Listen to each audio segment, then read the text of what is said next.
Hello, Kurt. So is there a good beard cutting story that you can share with us to start us off today, or no good stories, you just cut it off? Well, um, I suppose I wrote something up about it. Uh, what I wrote was my adventure of even bothering to grow it. Okay. And then when I got ready to shave, I sat down with the camera and took a picture of me with the beard.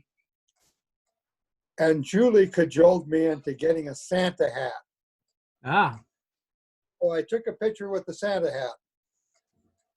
And then the next day after I'd shaved and was all smooth shaven and everything, I took a picture of just me.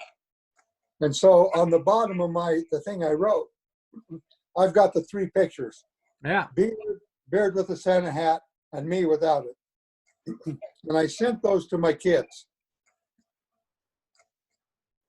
The story is that for Christmas, I asked my kids to give me pictures I could mount in our front room.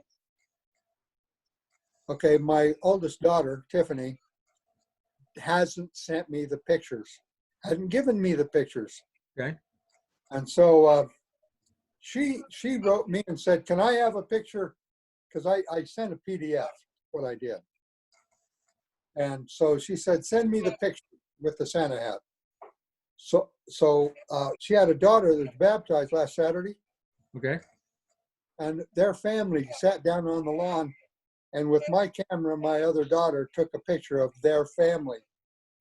Took three of them. So I sent her all three of those pictures as a subtle hint as to send me a picture of your family.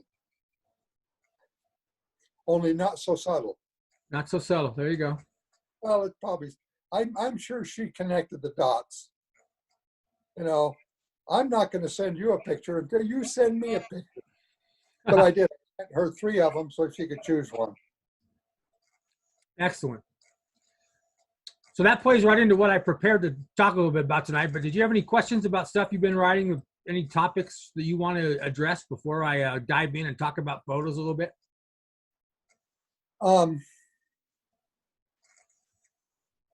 No, I don't.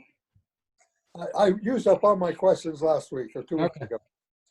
Well, I'm going to share this screen. I prepared this little thing about photos, and this really comes out of, I've been helping a couple of people. One is a client of Rememberize, and one is just a neighbor who's working on a personal history because of COVID and being stuck in her house. And they had a lot of questions about, what do I do? I've got photos and I've got my text, and what do I do now? And they really didn't have I mean, to me, it seemed somewhat intuitive, but they really were looking for help. So this is kind of some of the advice I gave them, and I put it into a PowerPoint. And I love do you include photos a lot with the stuff you do, like you did with the Santa hats, which is that's a great compliment to what you wrote. Well, I would. The problem is that I don't have old photos that match the storylines that I had of memories of a kid. I have some of the old photos of my father when we built our house, and I was just a mere lad. And I've used some of those, some black and white photos. But I haven't really had much of a chance to do that. I suppose as I start writing about the missions, you know, the individual stories that I want to include that are different from the stories we already wrote, I'll take some pictures of from Cambodia and anyway, where we've been. Yeah. So these are the questions that were kind of in my mind as I work with them. How should they incorporate the photos? The second question was, what if they have photos they want to share, but like you were saying, they don't fit with the storyline of the story that they're writing? Can they still share the photos? That was kind of or do I just only use photos that fit the storyline? So that was a question. And then looking for creative ways to use photos in the storytelling process. So all three of those are addressed here in what we're going to go into, but any thoughts on what about sharing a photo that maybe doesn't really fit the story, but you can kind of I don't know, supplement the story with it. Well, I think you've got the thing of the person, place, or thing. You know, what's a story about? It's about a person, a place, or a thing, Right. an occurrence. And sometimes, you know, if you're writing something about college, you can show a picture of the quad or the something having to do with the university or college you went to. Right. And so that might be ancillary to the story. Yeah. But it gives you a place. Yeah. And we've done some of that with people we worked with, where we'll find a photo that kind of helps. Or even we did a book, and he talked about a car that he was driving, and it was a great story about the car, but he didn't have a picture of the actual car. So he went and found a photo of that model of car, and we used that in there just to kind of show what the car looks like, which can be helpful for him. He felt it was helpful for him to establish a context for his story, because you needed to know what the car looked like to understand the story. You know, we have a story about Jorgen buying a car and it being rather unique. And the only picture I have of it is a terrible, terrible, terrible picture. But it's the picture we have. Right. And so that's one of the pictures. Yeah. Because and it doesn't do the car well anyway. Yeah, but it's real. It's the actual photo you had. Sometimes quality is not always going to be there because you're using the actual photo that was taken at the time, and that's what it is. So one of the things I like to tell people, and I told both of these people that, is as you begin the writing process, that's a good time to go through your photos anyway, even if you might find something that goes with the story, or you might find other photos that you can use some other way. So it's a great time, and you can organize them. And I'm sure you have your photos that you have organized at all? Have you organized photos in addition to what you're writing? Or you they like wouldn't want mine, to they're like in a bin. I have 3 big books of slides I've taken that have not been digitized. Ah, I have bought digitizers and have been disappointed all the time. You know, you just cannot get a good picture of a slide if you're trying to save money. yeah. If you're willing to spend the bucks, you can get good pictures. Yeah. But one thing I was going to say about going through the pictures, and then I've had at least 20, maybe more cameras since the digital age. And so what happened on our last mission, not last mission, the mission before that, when we were in Latvia, I wrote a program that would go through all my pictures on my computer in the hard drive, because I had duplicates everywhere. And so I wrote this program that would grab the URL, the address, the file name, Right. location, and then I opened up the EXIF information. You aware of EXIF information? Yeah, I know what it is. Yeah. I don't use it, but yeah. Okay, I could open that and grab information out of that. Yeah. Which gave me the date and time, all the settings on the camera name, all that kind of stuff. Yeah. And I put that into a database. Ah. Because I'm a techie, I've got databases. Yeah. Okay. And then I wrote other programs that would delete or mark the ones that were non-duplicate. I mean, this was the primary one I wanted to keep. Right. And then from that, I wrote this other program that created copy commands. Wow. And then I created all these copy commands, 30,000 of them, and copied them into a structure by camera and by date. And so that's what I have, camera and date. Now, I was really displeased when Google got rid of Picasa. Yeah. So I'm using an old version of Picasa. Okay. So I can see the photos. Yeah. So I can go back into a time and a date and find a photo regardless of what camera it was taken with. See, now you're really organized. The people I'm talking about, we're not that. If I was going to do my mission and actually get my mission thing ready to publish, I have to go to my boxes of slides and figure out what I've got and and have them digitized. But first I got to figure out which ones I want to digitize, which is using a slide. If you don't have a view, I mean, it's a process. But I'm talking to people who have boxes of slides and they're like, where do I start? They obviously don't have nearly as organized as you. And this, like I said, you've done this, label them to identify who's in the photo, when was it taken, where was it taken. And that's where I started with them, is you got to identify the photos. And a lot of people don't have them identified. They don't, so the process begins with that. You've got yours cross-referenced and identified in a database. You're way ahead of most of these people. Years ago, I put names to all the faces I could. Yeah. Then I copied the Picasa file someplace else and lost all that information. I think I lost it. Yeah. And so now, every now and then, I go back and I put names to faces. Yeah. So anyway, so I suggested a few things to them they might try. I'm going to run through these just so they're in this webinar presentation for anyone who might watch it who doesn't have their photos organized like you. One of them was to number the photos and create a document that includes a description.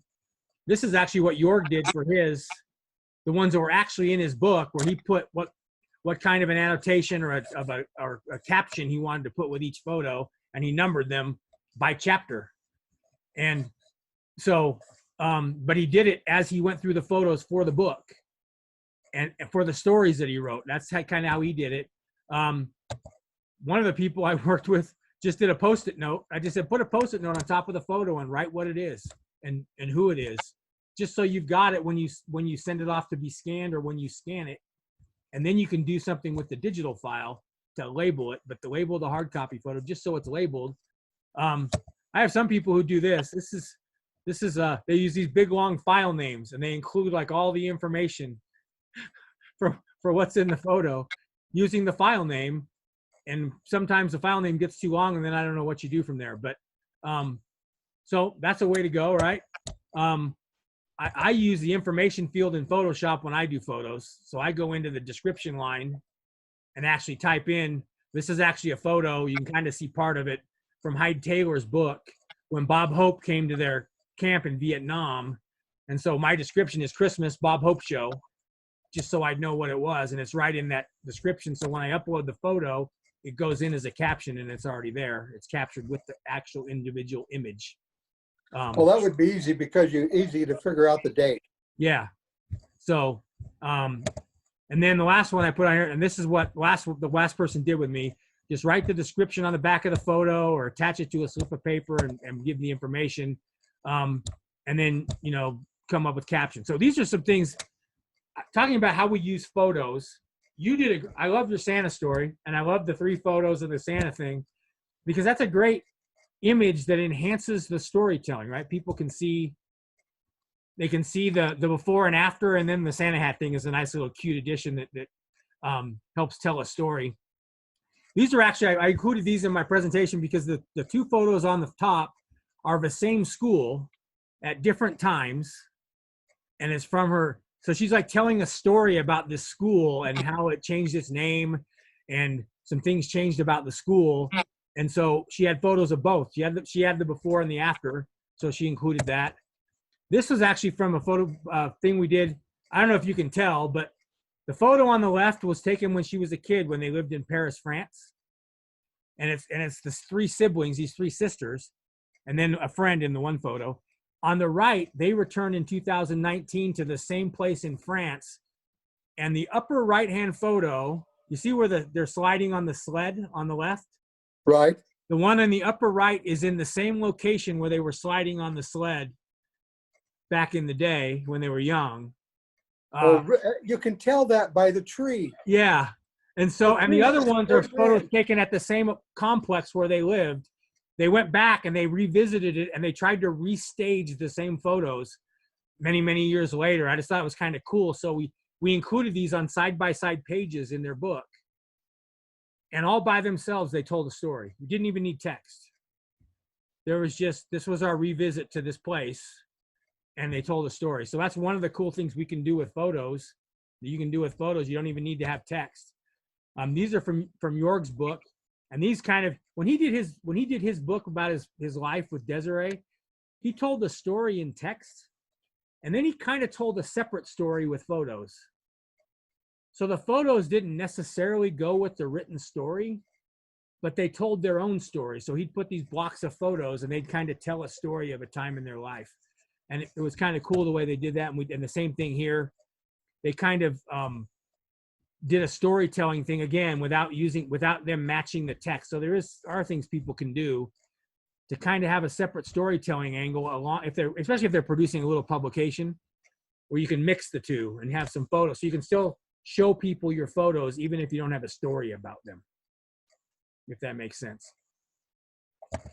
And this one, I like this one because this is actually from my aunt and uncle's book. They served temple missions at 5 temples. And we actually used the photos of the temples to build a map and a timeline to show where they had been. And these are photos they had taken. Well, I think only one of these they didn't take, but we included the photos that they had taken and kind of used them to tell the story of the timeline of their missions and when they served, using the photos separate and apart from any story they told. And so these are some of the things we've done in working with people with photos. And that's kind of what I've told people is you can do whatever you want, right? Be creative and use them. And the Santa thing is a creative idea, and it's a great idea, and it makes it timeless. Everyone, you can talk about your COVID-19 experience where you decided to grow a beard. I'm assuming that was in the story. Why you grew a beard. Yeah.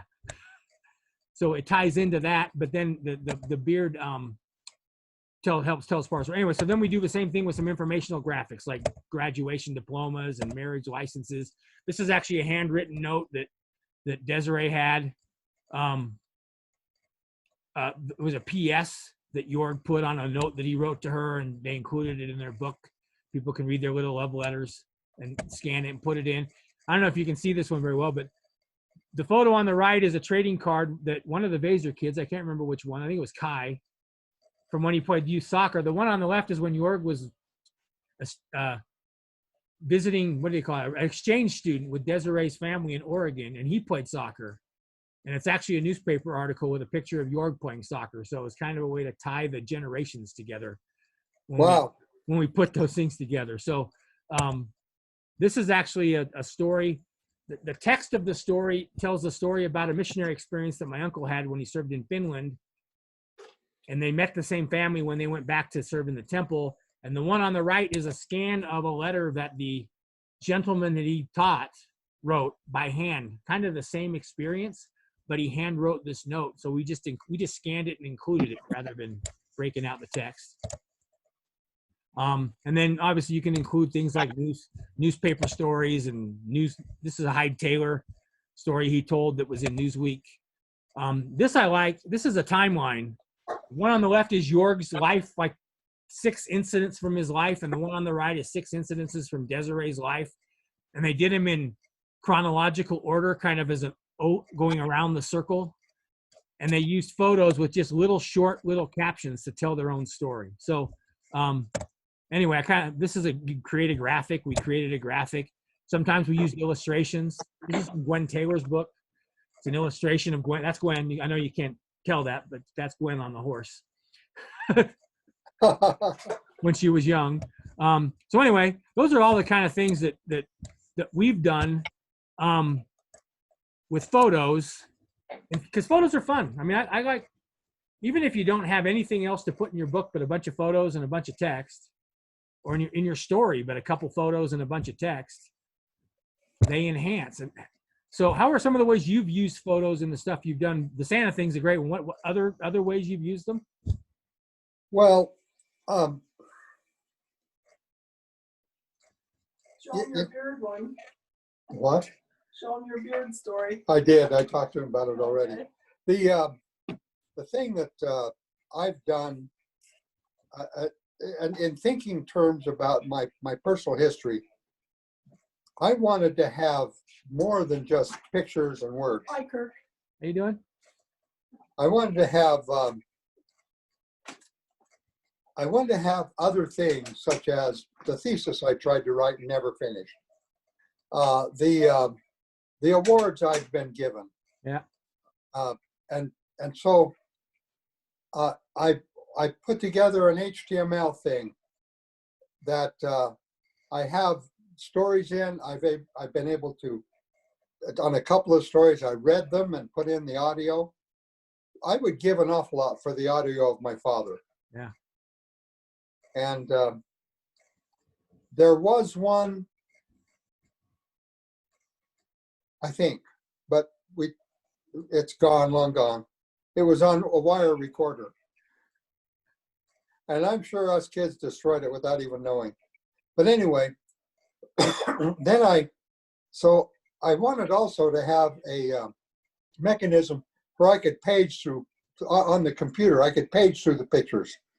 Maybe put 4 pictures up at once, and then allow a person to click on it and make it bigger.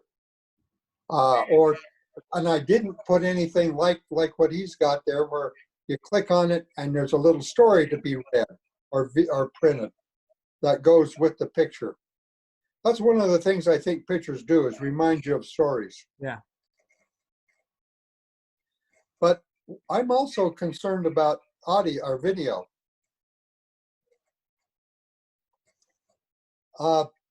I've been going through doing an inventory of all my possessions, where they are.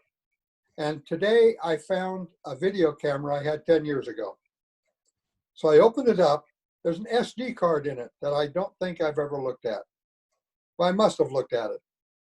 But anyway, so I spent 2-3 hours today watching the videos on that SD card. There's a story behind every one of them. Yeah. And some of those stories beg to be told. Some of them aren't my story, but they beg to be told by the person whose story it is. Like when our son came home from Iraq, you know, Yeah. that he needs to tell that story to his wife. Because now he has a beard and then he didn't. But I also think that there's writings that we do. Like I was talking to Larry Dahl, he's written many books. So I asked him if he had a compendium put together. And he said, no. I said, don't you think that would be a good thing to pass on to your kids?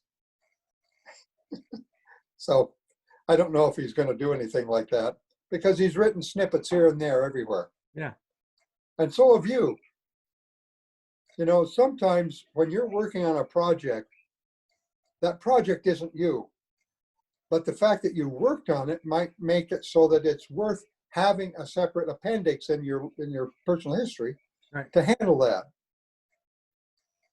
And that's the thing I was thinking about doing, is having an appendix for the things that don't fit in the storyline. Yeah. So you say you have an HTML formatted file. Have you shared that in some way with people, or is that just a personal use thing, or Well, even the video that you found?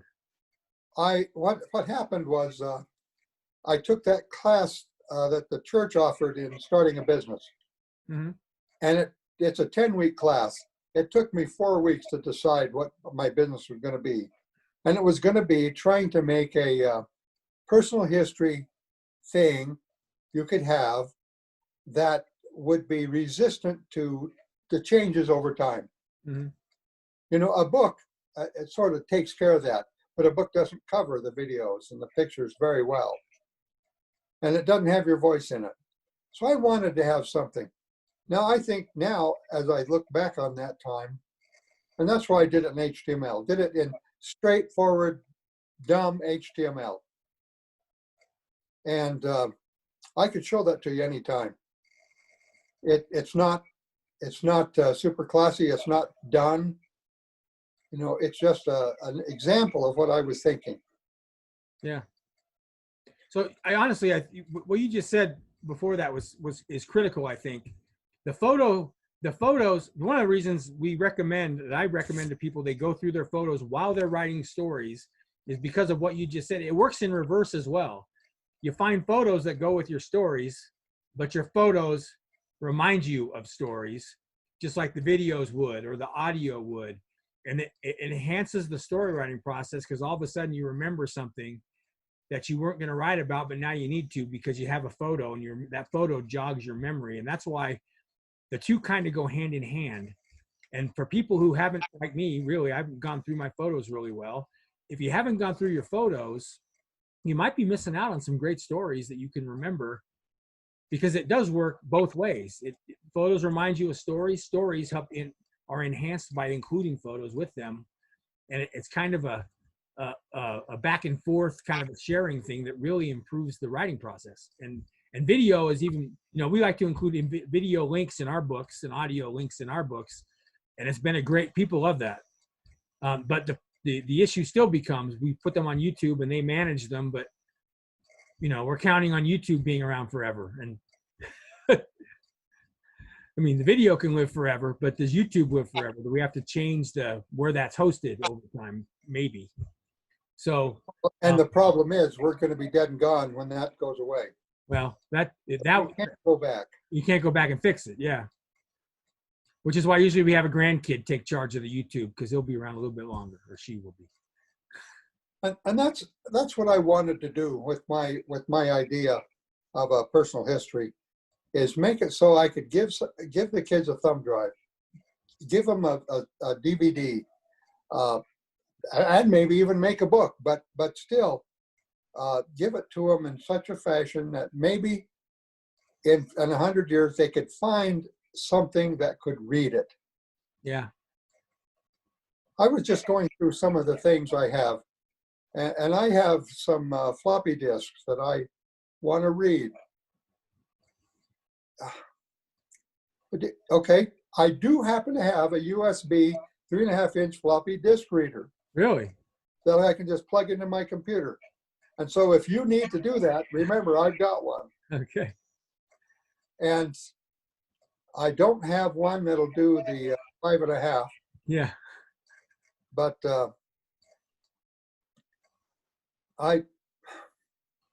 these things are, there's things that people make that can reach back into the past. But how far you can reach back, I don't know. Yeah. Yeah.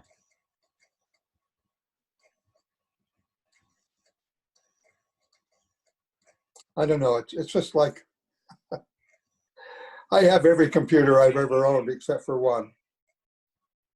That's the first one.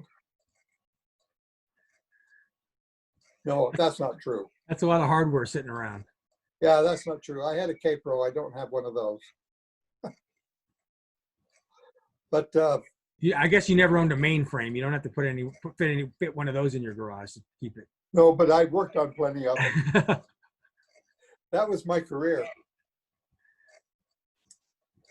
And there was a story about that as well. There's probably more than one. Yeah, have you ever worked with a deck of cards? Worked with a deck of cards? Like, what do you mean? Well, a Hollerith cards, 80 column punch cards. Oh, you know what? That's what my dad did. I didn't. I mean, I've seen them and I've played around with them, but I've never really had to work them. My dad did that. He worked at the Air Force Base in California, and that's what he did. He had those. I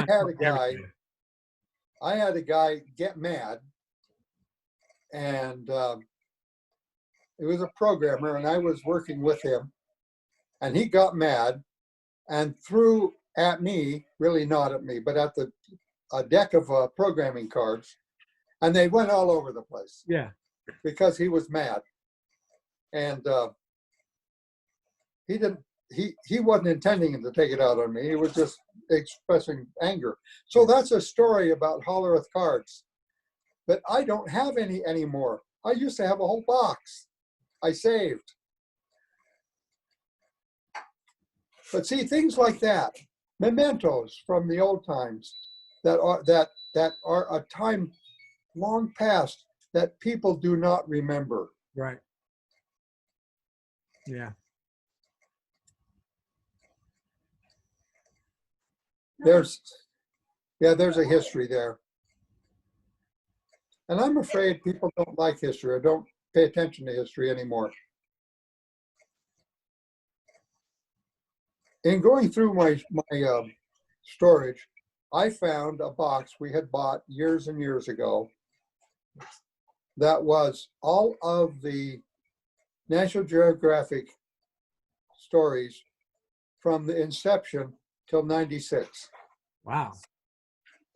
And so yesterday, I took all these CDs, they're all on CDs, there's 30 CDs, and I found the pictures of each page, and I copied them onto my hard drive. Now, they have pictures, they have advertisements, they have all that. Right. They have pictures of blank pages. And so I'm thinking that if I look back at that, I can see the evolution of the magazines, really. Yeah. And when color came on board and how it sputtered at first, and then they became all colored. Yeah. And because it was done back in 97,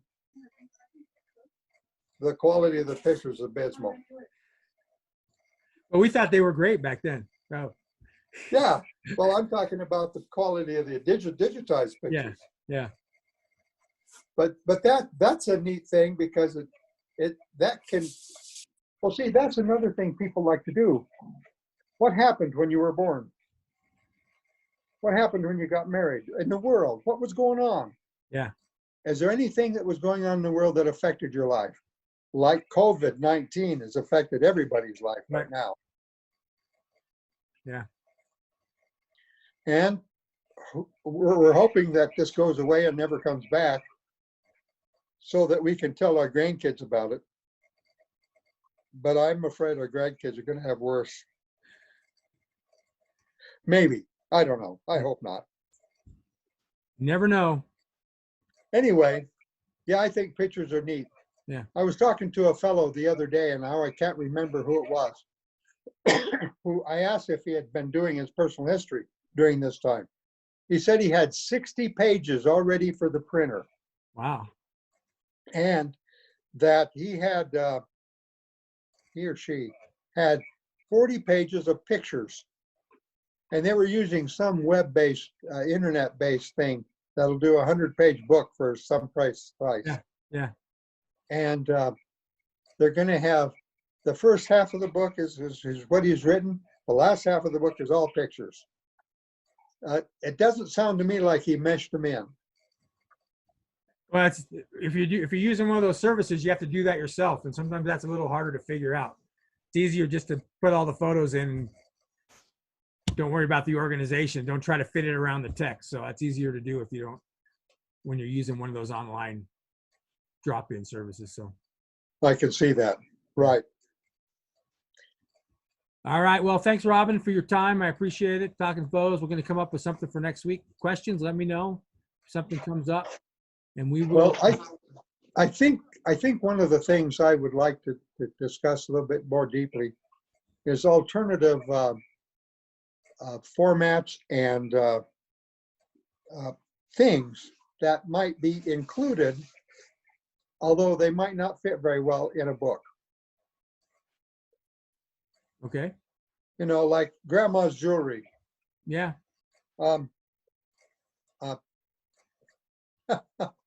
There's a lot of things like that. Yeah.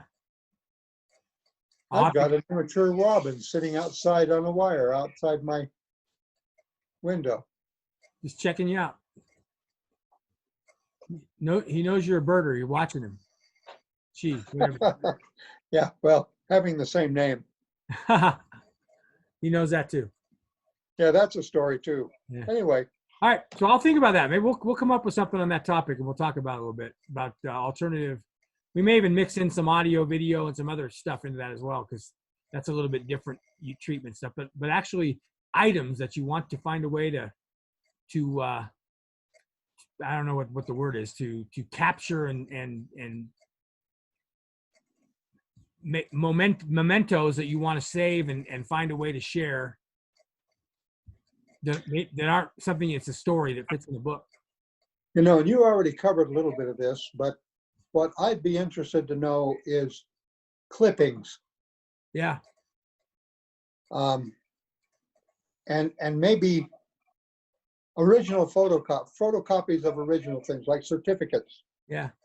You know, like my wife has the beehive and the Yeah. mine and all those certificates. What do you do with those? And do they matter? Well, if they matter to you, they matter to, I mean, if they're part of telling a story, then they do. You know, that's a great question. We can talk about that. We'll add that in that as well. We'll talk about that. Okay. All right. Have a great rest of the week. Thank you, Kurt. All right. See ya. Bye.